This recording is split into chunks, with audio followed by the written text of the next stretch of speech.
eu queria voltar para 1964. Você falou que você tinha acabado de se formar, né? Na USP. Como é que foi? Você lembra mais ou menos o dia lá do golpe, onde você estava? Como é que foi? Como é que você recebeu isso? Você já, pelo que eu vi da sua história, Vamos mudar, então. O tópico, o resto é uma história que vai encurtando com a idade, tem menos importância. No dia 24 de agosto, eu estava na porta do Colégio Rio Branco, na rua Doutor Vila Nova, na época. Hoje eu acho que é o lugar do Sesc, eu acho. E quando um rádio de um carro do pai de algum aluno estava irradiando os eventos, dizendo que tinha povo na Praça da Sé, que tinha uma briga, que tinha a deposição e o suicídio de Getúlio Vargas.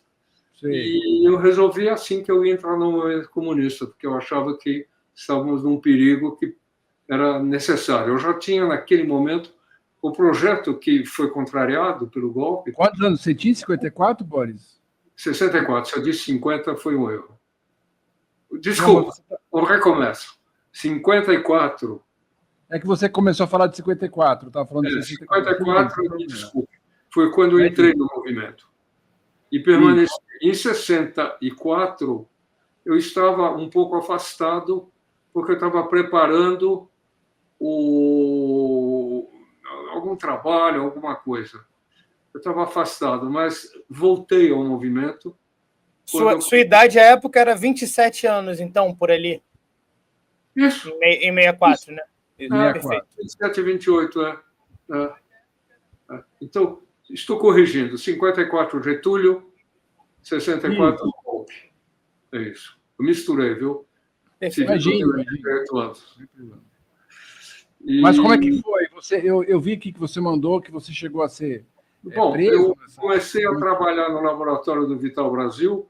Como eu lhe disse, eu não tinha posto, mas tinha uma bolsa da FAPESP. E um belo dia, uma cena de cinema, porque enquanto eu operava um cachorro com 3 ou 4 estudantes em torno de mim, segundo anistas de medicina de Campinas,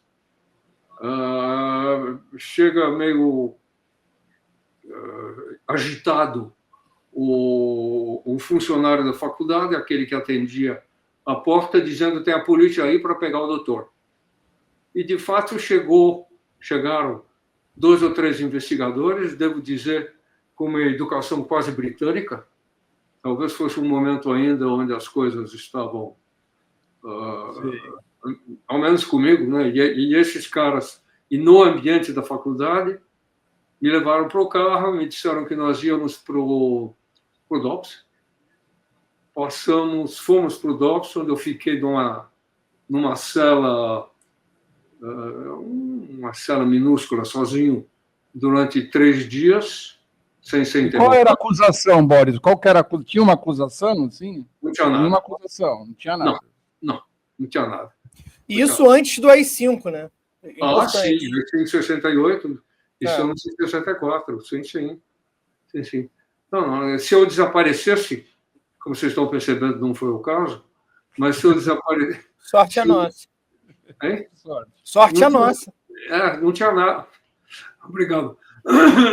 Não tinha nenhum documento, não tinha nenhum livro onde tivesse meu nome. Não sei como é o procedimento, mas deve haver o mínimo de identificação de um local. Bom, no 3º dia, abre-se a porta, me tiram. E tudo isso é um pouco cinematográfico. Obrigado, Luísa, pela ajuda aí, Luísa. Obrigado. Vamos fazer... Desculpa, só te cortar. Quem está chegando aí, puder nos ajudar com Pix, com um superchat, como fez a Luísa, nos ajude. Desculpe, Boris, pode continuar. Pois não. Eu vejo um longo corredor, como num hospital, com as portas das celas que se abriam para cada corredor.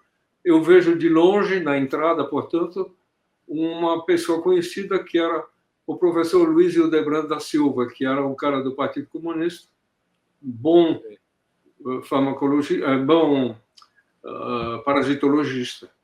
E a lembrança que eu tenho é muito curiosa, porque mostra o que eu desejo. Eu disse: opa, deu assembleia na universidade, na faculdade, e o pessoal está me liberando. Que nada, ele era o companheiro de viagem de outro preso. Ele também estava preso, o Luiz Hildebrando. Nos puseram... Boris, posso te cortar e fazer uma pergunta?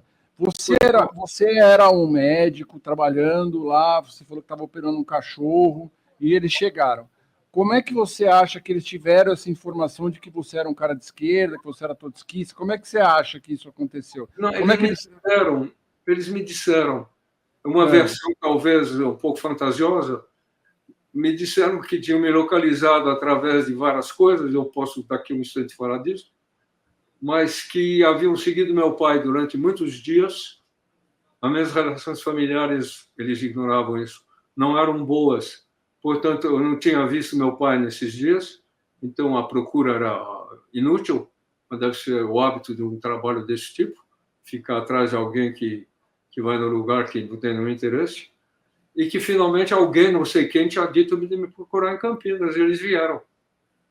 A informação não era muito especial, digamos. E não tinha acusação nenhuma também, apenas prenderam não. Tinha papel e alegaram que a associação com comunismo... Não, eles me disseram, tem um coronel aí que quer falar consigo. Nem deram o nome do coronel, que era um coronel chamado Alvim, que, pelo que eu entendo, faleceu. Que era um cara, bom, depois, que me interrogou durante várias sessões. Devo dizer que, pessoalmente, ele ameaçou, mas nunca executou violência física. Havia uma violência, digamos... Eu não era considerado por ele como preso. Gentilmente, ele me considerava como testemunha. E me interrogava sobre isso, que, evidentemente, eu não abri nada, mas o que ele tinha era fotografias minhas em comícios, fotografia minha falando em comício, e uma curiosa inscrição na parede da Igreja Católica de Perdizes, dizendo Boris para deputado. Porque durante algumas semanas eu havia sido deputado do Partido Trotskista, através de uma legenda de aluguel, e essas eram as provas. Eles tinham também, e me mostraram para tentar nos associar, um filme naquela época, né? Um filme do Boris Fausto falando num comício, e de mim também falando num comício, em muitos lugares, digamos, sem que eu... Tudo isso era legal antes de 64. E nenhuma legislação existia permitindo que fosse ilegal nas semanas que se seguiram. Mas, obviamente, não havia a mínima importância para eles, né? Os documentos estavam lá, mas esses policiais nunca mais me viram, porque alguns dias depois eu fui chamado, eles faziam isso de noite para você ficar meio desagradável, evidentemente, né? Você está dormindo numa cela que era uma cabine do navio Raul Soares. Me chamaram e fui entrevistado, entre aspas, pelo tal coronel Alvim. Quem eu era, quem não era, o que eu faria, e mostrou essas provas, entre aspas. E eu argumentei que tudo isso tinha ocorrido num outro momento, que eu tinha sido candidato a deputado, que tinha deixado de sê-lo, e era pouquíssima coisa que eles tinham. Assim, uma coisa um pouco mais anedótica, quando eu entrei no navio, foi junto com esse colega mais velho, o professor Hildebrando, Luiz Hildebrando Pereira da Silva. Nós fomos recebidos, entramos, tinha uma espécie de comandante de opereta, porque é muito bem vestido, que mandam nos levar cada um para a sua cela, onde eu fui para uma, onde havia um colega com quem eu simpatizei, ficamos algumas semanas juntos. E eu pensei numa coisa, eu tinha um colega, aí, grande amigo, chamado Thomas, que estava preso há bem mais tempo do que eu, sem notícias dele. Eu pergunto para o marinheiro que me acompanhava, muito jovem, se existe um preso assim. Ele disse que sim, ele está na cela tal. Eu digo, me leva para ele, eu vou dar notícias da mulher. Disse, doutor, eu não posso, tal, mas vou levar, mas vai depressa, hein?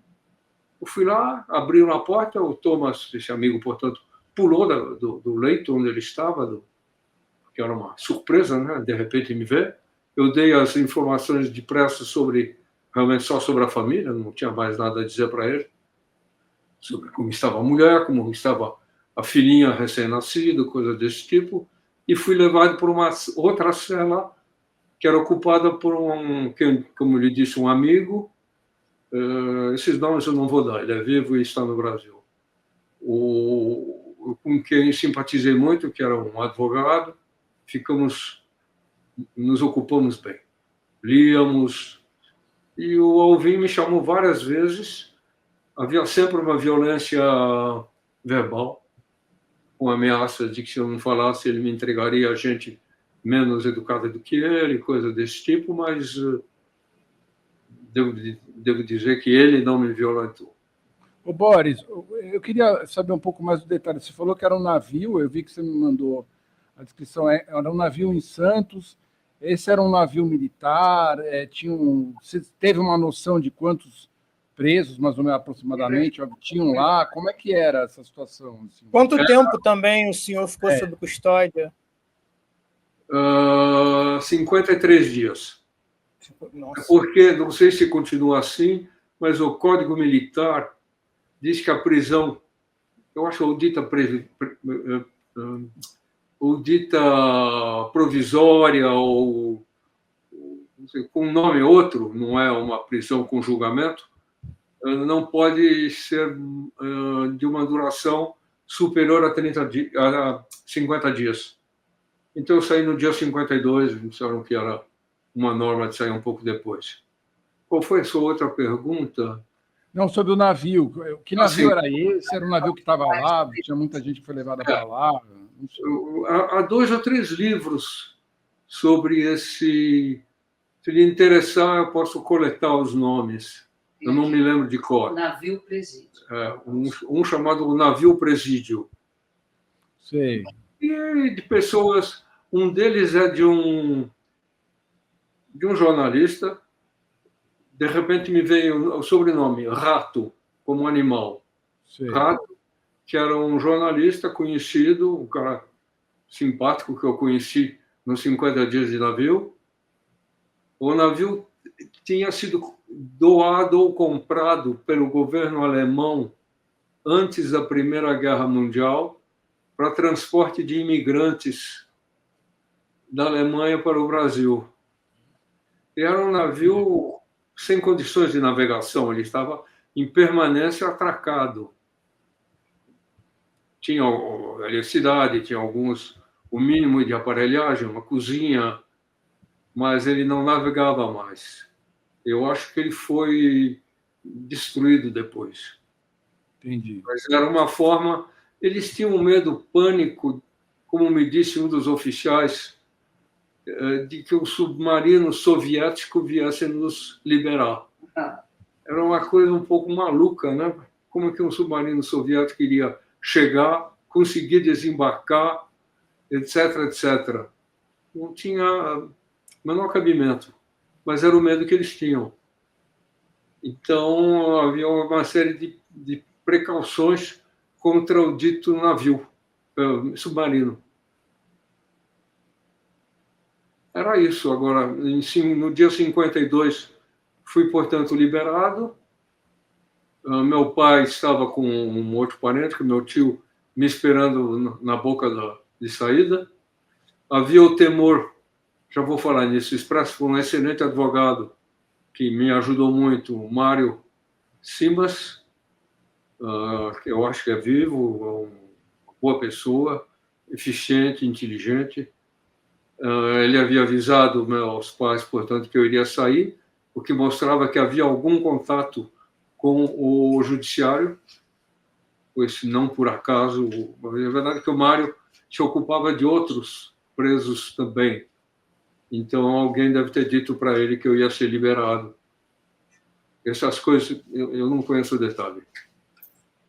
Por que eu fui liberado assim? Porque eu temia, com alguma razão, pois isso havia ocorrido com outras pessoas, eu temia que na boca da saída, na hora da saída, ser preso de novo com outra acusação, verdadeiro ou fantasista. E assim você pode ir fazendo N vezes os 50 dias. De 50 e 50, segura a vida toda. Né? E tinha ocorrido. Muita gente ocorreu. Que eu saiba, não nesse navio, mas eventualmente ocorreu. E eu não sei tudo, né? E aí, ainda em 64, o senhor vai para a França, fica lá 10 anos, que você falou? Não, 10 anos foi o tempo de me aclimatar. Fiquei 40. Ficou 40, entendi. Só retornou, então, nos anos 90, praticamente. Não, eu retornei em... Espera um pouco. 2006. Eu retornei em 2005, ou seja, aí eu confundo um pouco. Sim. Mas eu já havia retornado em viagens episódicas, pois, Perfeito. como eu dirigi o laboratório na França, eu comecei a fazer muitas cooperações com grupos brasileiros. O Mário Simas organizou, 17 anos depois da prisão, uma vinda minha. Eu me lembro bem que eu fui aguardado por ele na saída do avião, pela sogra, e só. E o Mário dizia: vem depressa, como se tivesse essa possibilidade que eu botei. Não era possível. Ou prende, não dá satisfação para ninguém, ou não acontece nada. Era regime de exceção ainda nessa viagem que o senhor fez para cá? Sim, mas já, segundo o Mário, estava mais fraco. Mas quando a gente vê as acusações hoje, não é verdade. Ele se enganou, tinha muita gente ainda sofrendo. Eu tenho informações aqui do navio, acho que foi o senhor mesmo que mandou, não sei se alguém mandou aí para o senhor. Tá aqui, ó, o navio. Tá aparecendo aí, Claudinho, o navio? Tá sim, navio Raul Soares. Tá aqui, ó. Deixa eu e visto um... Tem um filme. E tem filmes. 1 e 2. Desculpa? Filmes. Tem um documentário. Um documentário. Um documentário sobre o navio. Feito por um grupo, eu não me lembro do grupo, mas é fácil de localizar, porque está no internet, está no computador, né? Não. Tem um aqui de 2022, o filme Raul Soares, O Navio da Agonia. Isso. É um. Eu tenho outros. Perfeito. Está aqui, ó, construído em 1900, desculpa, nos anos 90, foi uma. Na Alemanha, o navio Raul Soares chegou ao Brasil em 1925, adquirido pela empresa Lloyd brasileira para transporte de cargas de passageiros, em 64 já sem condições de uso, estava prestes a ser descartado quando foi requisitado pelo ministro da Marinha. Em meio às movimentações que consolidaram o golpe civil militar, o Raul Soares cumpriu uma função que já havia desempenhado no levante comunista de 35, a de navio prisão.